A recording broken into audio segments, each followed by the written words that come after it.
girls just hired the world's strongest bodyguard. Here are 10 romance anime where the badass guy protects the girl. Here we go. Number 10, Hanasakuru Seishonen. 子供相手に少し酷だったかな。来たのか、リーレ。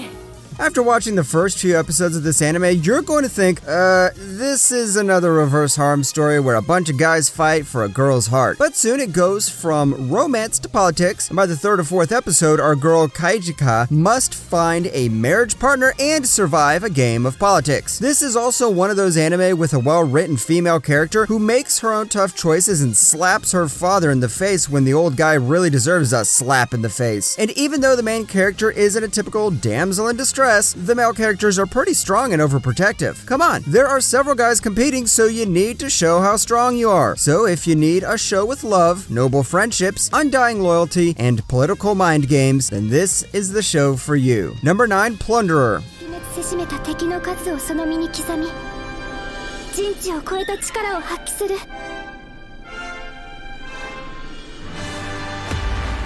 If you need a bit of a damsel in distress in your anime, along with that guy who removes his mask and suddenly becomes hella overpowered, then Plundered is the show for you. It is set in a post-apocalyptic world where every human being is given a count. This count relates to the status of that particular person, and when this reaches 0, he or she is dragged into the abyss. We follow young Hina as she tries to fulfill her mother's wish by finding the legendary ace. But when she meets Licht Bak, her grueling journey comes to an end. From the first few minutes of the episode, you can see this guy is almost like a bastard son of Sanji. Apart from the over-obsessive main character, in the show is pretty fun anime. Number 8, The Story of Sayun Koku.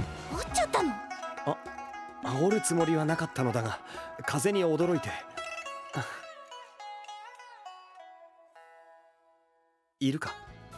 This is one of those forced to marry the rich guys because of financial issues sort of anime you've seen in a ton of kingdom-related drama anime. But what makes this unique? 1, the little details you forgot at the beginning play a major role in the end. 2, the characters are slowly introduced and it gives time to flesh out their backgrounds. 3, the plot twists hit you in the face and then shove tension down your throat. Even though this starts off as another king getting a waifu sort of anime, it soon becomes something much more. It's pretty sad this is underrated because this definitely needs to go to the top spot. This isn't one of your regular seasonal anime, and there are 39 episodes in the whole series, so if you want to start watching, then you better start doing it now. Number 7, Hakukoi. 今後の戦いは新選組にとってますます厳しいものとなる。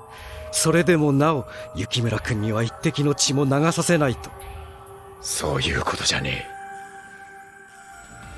This has samurais. Yep, those bodyguards who protected ancient nobles back in the day. These guys are good with their swords, so if any harm approaches the girl they like, they're gonna slice it up and send it to the nearest KFC. If you need a political drama with a bit of love mixed in, then Hakukoi can give you the perfect sword strike to your heart, pull it out, and bake it into a cake. It's about a young woman named Chizuru Yukimura who is searching for her missing father, then gets captured by the wrong samurai gang. But once she reveals the name of her father, the guys realize it's someone they have a history with and then decide to protect the girl. If you need a samurai romance with a damsel in distress and a butt-kicking samurai, then this is the show for you. Number 6, Special A. You've never beaten Takashima before, have you?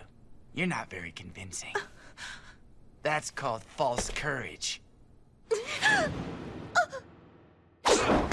Time for another rivals turning lovers anime, or this is more like a boy deciding to be the rival because he has a crush on the girl sort of anime. And just because the guy's a rival, does this mean he's going to let the girl get hurt? Nope. If anything is gonna happen to her, this guy's going to go berserk and unlock a new mode where he glares at everyone he sees. This time the love story is between Hikari and Kai, who are rivals when it comes to everything. The relationship between the two characters might not feel developed since this is a shoujo anime. There will be a lot of shoujo elements repeating in the story, but the rivalry between the main characters can keep you hooked. It's a little old, so the animation might not be the best out there, but come on, you're here to see the guy saving the girl. Number 5, Familiar of Zero. 今、わかるわって言ったか。何か言いなさい。Have you seen tons of isekai, right? Most of the time, we see everything from the point of view of the guy getting transported, but this time, it is from the people in the fantasy world. Familiar of Zero starts when a girl in this fantasy world named Louise summons a familiar from our world named Saito Hiraga. Saito was just an average high schooler who needed to live a normal life, but that soon became a dream as he now needed to serve Louise and even save her from embarrassing moments. Familiar of Zero has 4 seasons, and even though it may loosely hang on the plot factor, it does have some great romance plus a developing harem. And if you stick around till season 2, you'll even see how the political elements kick in. Number 4, Hayate the Combat Butler. 分かったよ。その代わり、浮気とかは絶対ダメだからな。え、あ、うん。 What happens when you're in so much debt you try to kidnap a noble girl so you can earn some cash? Yep, that's what our guy Hayate thought. He needed the cash, so he decided to kidnap the girl, but then he realizes there are actual kidnappers who need the girl and saves her from them. Then she decides to make him her butler. Now, don't try to kidnap anyone in real life because that won't help you become a butler, but if you want one of those great master-servant relationship anime with a tsundere and an innocent guy who needs to survive the abuse of the tsundere, then you'll definitely like this show. Hayate, the Combat Butler, is the master of filler episodes, and when you finish watching the first season and move on to the second, you'll see some of the characters completely skipping events that had happened before. That's because the first season had a lot of filler arcs, and from the second season onwards, they decide to follow the manga. So make sure to ignore the filler and watch only the episodes based on the manga. Number 3, My Little Monster. なんかドキドキする。は？俺、雫が好きかも。え、それは友達的な意味で。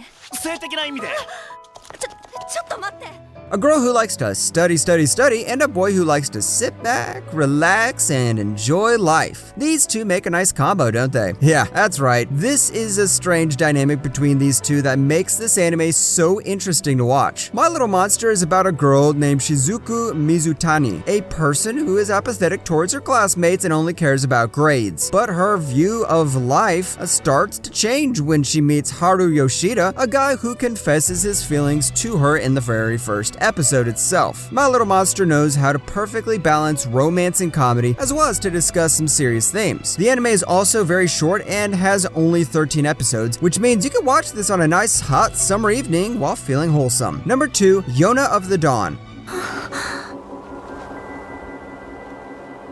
これは一体どういうことですか？スオン様。 This is one of my favorite manga, so I'm gonna be a little biased. It follows Princess Yona, who, after a betrayal by her own kin, is forced to escape the kingdom with her childhood friend and bodyguard, Sun Hak. Sun Hak is Yona's best friend and the more realistic one of the duo. Being raised as a princess among the luxuries, Yona never realized the struggles of the people, and the anime shows how she develops over time. The reason why I love this show so much is because of its characters. The character development the main character receives is insane. And we've got some nice background characters and some great world building as well. If you love those kingdom stories with overpowered warriors, politics, and backstabbing in the castle, then this is the show for you. Number 1, Maid-sama. 可愛いからって触りすぎ。薄い。大丈夫か？はい。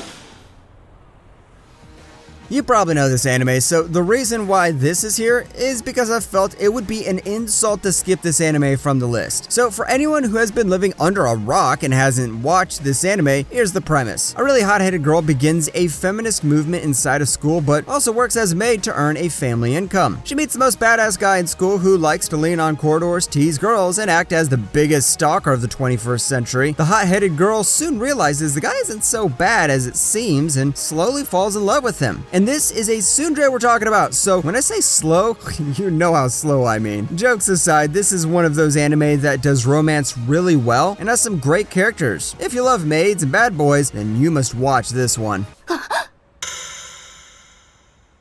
こりゃびっくり。会長だ。薄い匠